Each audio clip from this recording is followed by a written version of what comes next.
time I've taken BP since I got to college. Yeah. So I don't know, however many games that is, however many times I've taken BP. So probably 100, probably high hundreds. Yeah. Definitely. I wouldn't say low thousands, but definitely high hundreds. Oh, I'm man. close All to right, the thousands. get rid of it, I hear Raj. that song every day. I can't take it anymore. We're not even playing baseball right now, and I'm still sick of that song. Oh my goodness, I know, right? I should take a break from it always. Yeah, you have to. You have to. Roger's phone going crazy over there. He can't get it to stop. We're sheltered in place until the 30th, which we already all knew. So not a surprise there as we get a little update from John Bell Edwards, the governor. But we're joined by Nick Heath, member of the Royals organization, former Northwestern State Demon. All right, Nick, walk us through the scenario. I know y'all had already gotten to spring training. You were already a few days in. Walk me through the scenario when you start to learn and understand that, hey, the season's going to be suspended and you're going to have to figure out something else to do for a bit. Wow, that was kind of a quick turn of events. We heard about it over in other countries or maybe different states or surrounding states or something like that. And then it started getting to the point where they were saying, the NBA was like, well, we're not going to have people at games, and then we're going to suspend the season. We were like, dang, that's tough for the NBA, but, like, we're in the middle of spring training. The games are still packed. Like, people don't care, you know what I mean? It's baseball season. So we were going through those couple of days where we were like, all right, here we go. We're about to get the ball rolling. We're about to, camp's about to end. We're about to start our season. And they were like, actually, we're probably just going to put a little hold on that. So they kind of put us in a little holding pattern. And we were still practicing once they stopped the games and stuff. We were still practicing. A lot of the 40-man guys, a lot of the big league invite guys, big league roster guys for spring training were still down here doing work and still going to the field and lifting, and everything was our usual routine without the game. And then literally 2 days after that, they were like, okay, well, we can't do that. We can't have groups of more than 50 here. Or more, not even more than 50. We can't have large groups. And they started saying, well, we're only going to have groups of like 10. So we started trying to move our day around, just 10 guys at a time in different areas. And we started to see like that wasn't really working for us. And then, I don't know, another 2 days after that, they were like, all right, baseball is done as far as we know. They stopped the season. They pushed it back until, we think we can get a foothold on this. And then another couple of days later, they were like, all right, guys, go home. You know what I mean? Yeah. Get out of here, go be with your families, go to wherever you can stay in shape and continue to, make a little progress in baseball. Wherever you can lift, wherever you can, be active and not just be a couch potato until we start back up. So some guys went home. Some guys like myself stayed here because I know in Florida there's not a lot of open places I can go to do what I want to do. So I know I can stay here. We got a field right outside of our house, maybe a block over, so I can go out there and do some conditioning if I need to. I can lawn toss. And then the good thing about our organization is they just left the batting cages open. We can't go in there more than groups of like 5 or 6. So we kind of communicate between ourselves as players. Hey, come at this time, and come at this time. And this would be like our 3 groups and yada, yada, yada. So we've done our best as players to adapt and to make the most of what we have, make the most of this situation. And we're just going to, continue to go from there until we get word back it's time to ball. Yeah, so you're in Arizona right now, right? Yes, I am. Yeah. Surprise, Arizona. Yeah. All right, so, this is just aside from it being very bizarre and very odd, it's also it's really bad timing for you. Not that it's not bad timing for everyone, but it's kind of bad timing for you. Because you're on the cusp right now. You're right. You're one of those guys that everyone thinks you're going to get on the roster at some point in time this year, whether it was at the beginning of the year, in the middle, one of the late call ups, that kind of thing. When the roster expands, everyone kind of expects you to be on the big league team at some point in this year. Does that make it doubly frustrating? Where you're not a big league star, your contract's guaranteed, all of that stuff, versus I know I'm starting in the minor leagues, like I know I'm a double A guy or a single A guy. Does that make it more frustrating because you're right there on that cusp of triple A majors? I wouldn't say it makes it more frustrating. Just person I've always been. Maybe I don't vocalize a lot of it, but with me, man, it's just it's just business as usual. That's kind of how I have to look at it.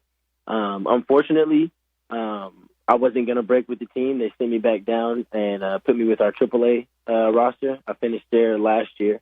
So I'd assumed that, worst comes to worst, I'm going to start back in AAA. But going into big league camp, I was like, I'm going to come out here and try to compete for a spot and, obviously make my debut. I want that to be in my hands. You know what I mean? Right. I want to give them the option of saying, is he ready? Is he not ready? Yada, yada, yada. So obviously it not working out was a little frustrating, but that's, kind of just adds to the chip on your shoulder. And then when this whole thing happened, at first I was upset because I'm thinking this is going to push what I thought was going to be the timetable for, this next season, on where I was going to be, where I was going to play, stuff like that. So it just pushed it back. So that was frustrating. But then, I started being a little more positive about it as the days went on. I started telling myself, like, maybe this is a blessing in disguise. You know what I mean? As much as I love the guys in our organization, obviously this is my dream. So, I want to get to that point.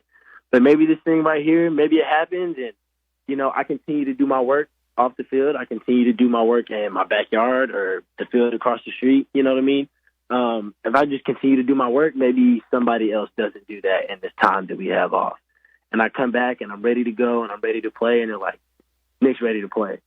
So it's somehow, some way, always trying to find a way to be optimistic, finding a way to at least be positive. I know my mom is always on me about that. Keep your head up. It'll work out how you want it to work out. But, obviously it's frustrating, chasing this your whole life. And then this happens when you get this close. But the positive side of me is just saying, maybe this is your blessing in disguise. They bang baseball for everybody, but maybe this is your chance to get that extra step on somebody that maybe you didn't have a step on them 3 weeks, a month ago. So, right.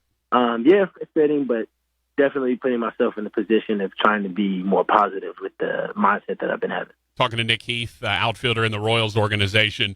You're an interesting guy, Nick, in that you do something that is considered, I don't want to say archaic at this point. I don't think that's too strong a term, but you do something that a lot of people that's kind of gone out of baseball in a lot of regards. Guys don't steal bases. You don't see multiple 100-bag steal guys anymore like you used to back in the 80s. What's that like, being somewhat of a unicorn in that respect? Of, hey, I'm a guy that if I get on base, I'm going to immediately cause havoc. I'm getting in a pitcher's head. I'm forcing the defense to react more quickly. How do you go about, making that something that is in the mind of the analytics guys who are just like, hey, walks, hit by pitches, bombs. That's all they're concerned about.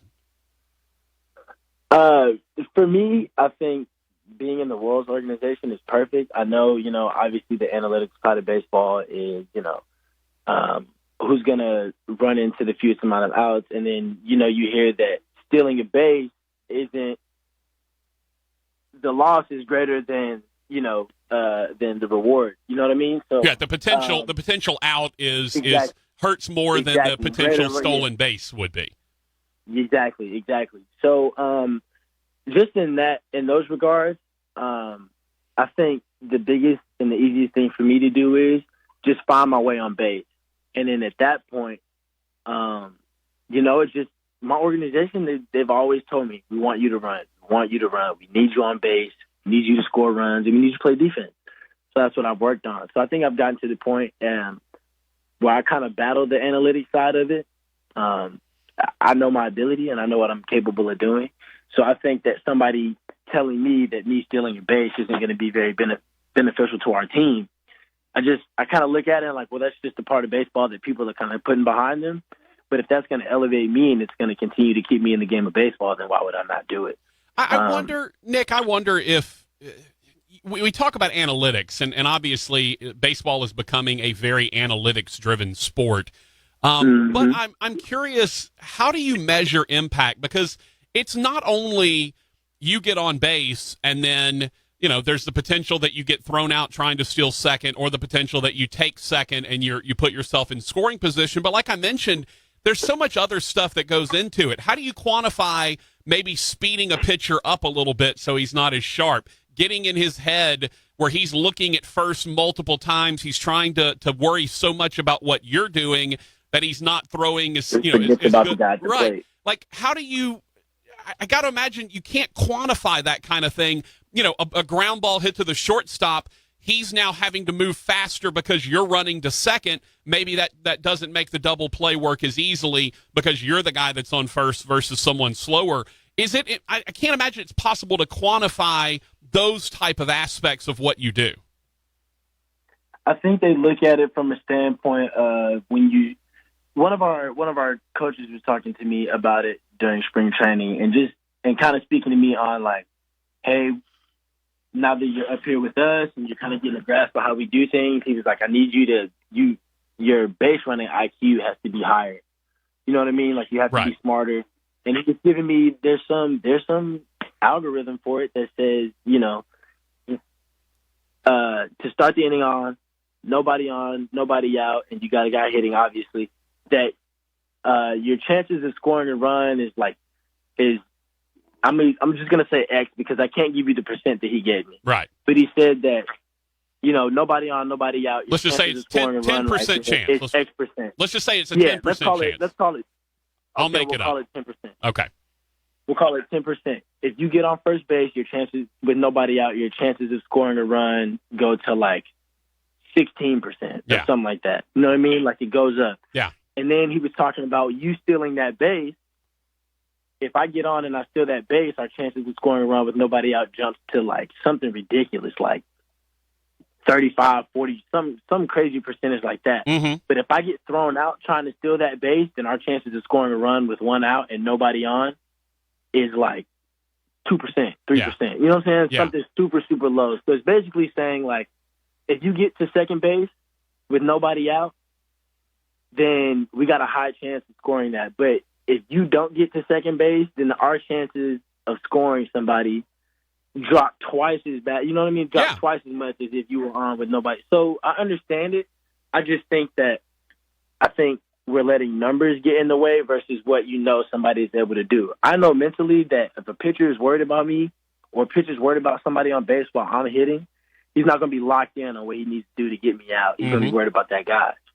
And then, same thing. We hit into a double play. I hit a ground ball to second base. That second baseman might mess around and boot it, trying to, get the guy at second so they can double me off because they know I can run, or vice versa. So, obviously, I think the analytics side of baseball takes out kind of I don't want to say wow factor in baseball, but like it takes out some things that, you could obviously use to beat somebody. Yeah. If I know this guy's a head case on the mound when I'm on base, then I'm going to do everything I possibly can to get me his head and throw him off for our 2, 3, 4-hole hitter, But I don't know. I'm not huge into analytics. I don't pay too much attention to it. I do know for a fact that ground balls are out when you get to the big league. Yeah.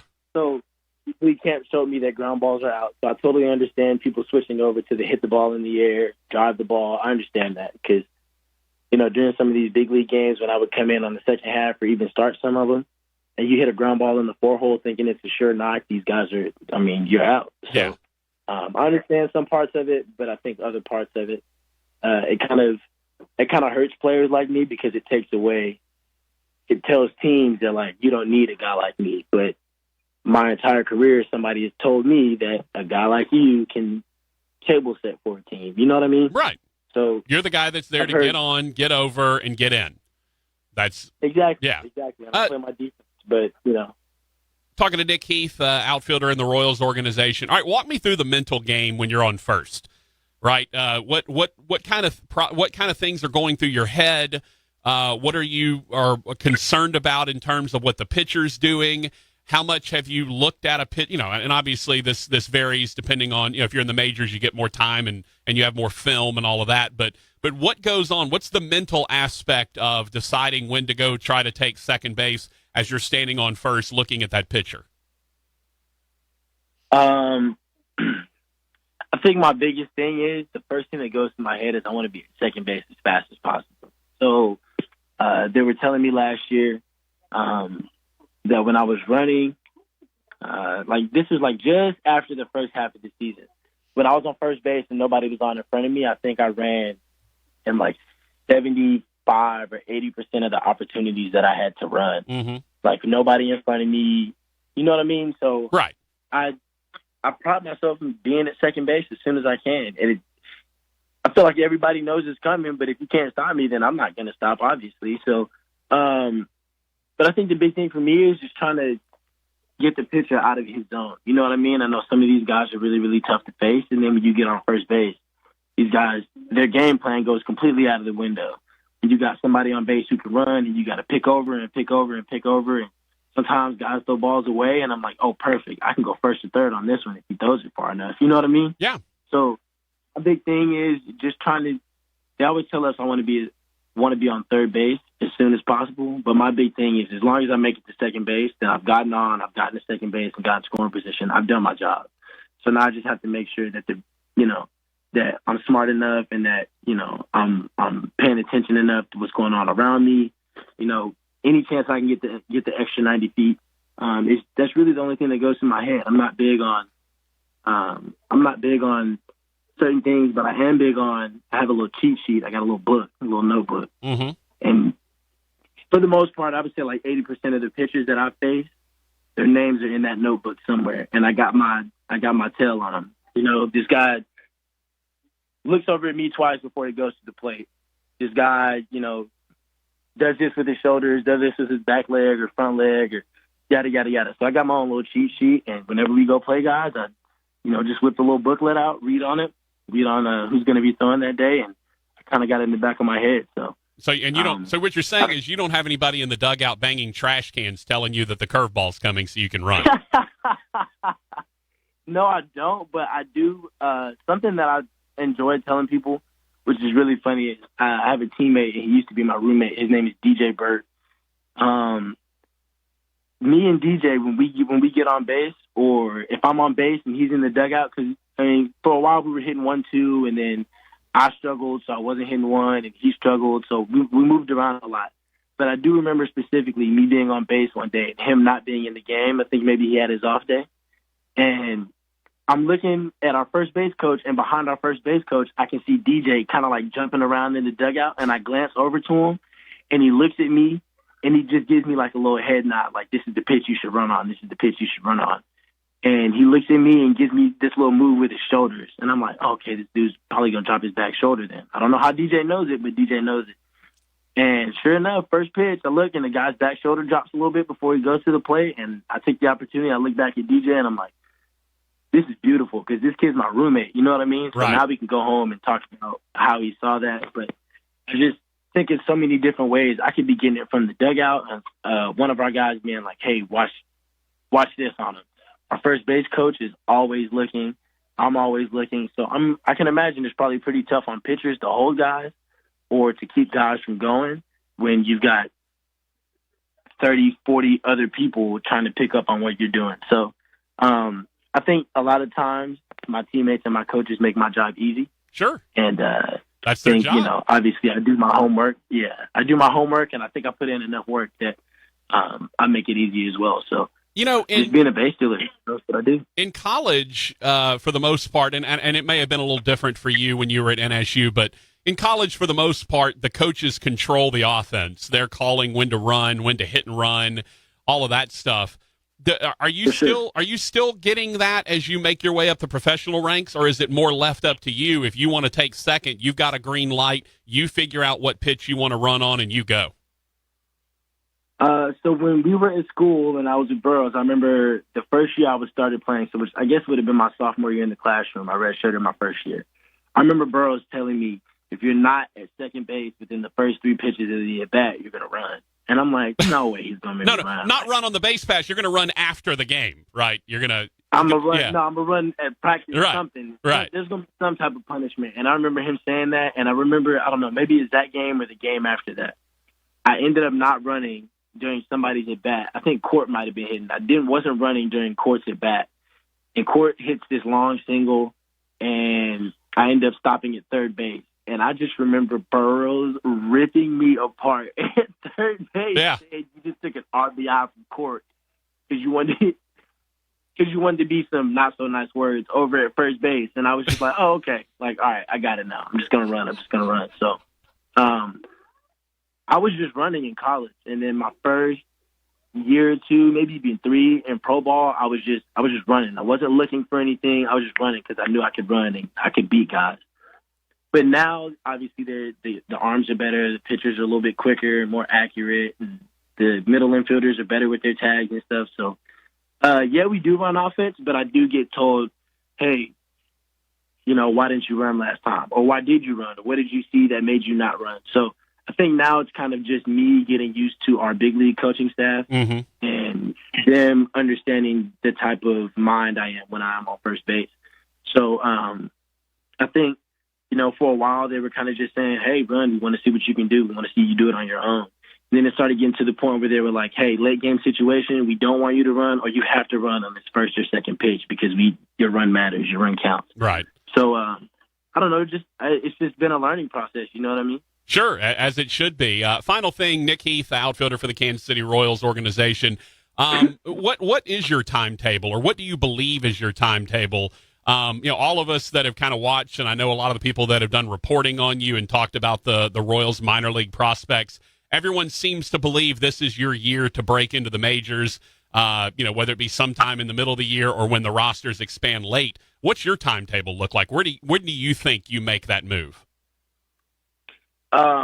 Personally, during the off season, I thought I had a really good off season. I went down and played winter ball. That was the time of my life in the Dominican Republic. Yeah. But then I came back. I felt good. Obviously, the first couple of days you get some bumps and bruises because your body's not used to practice in the game and stuff like that. But I thought I was doing a really good job, and I thought that I was going to have the opportunity to break with the team.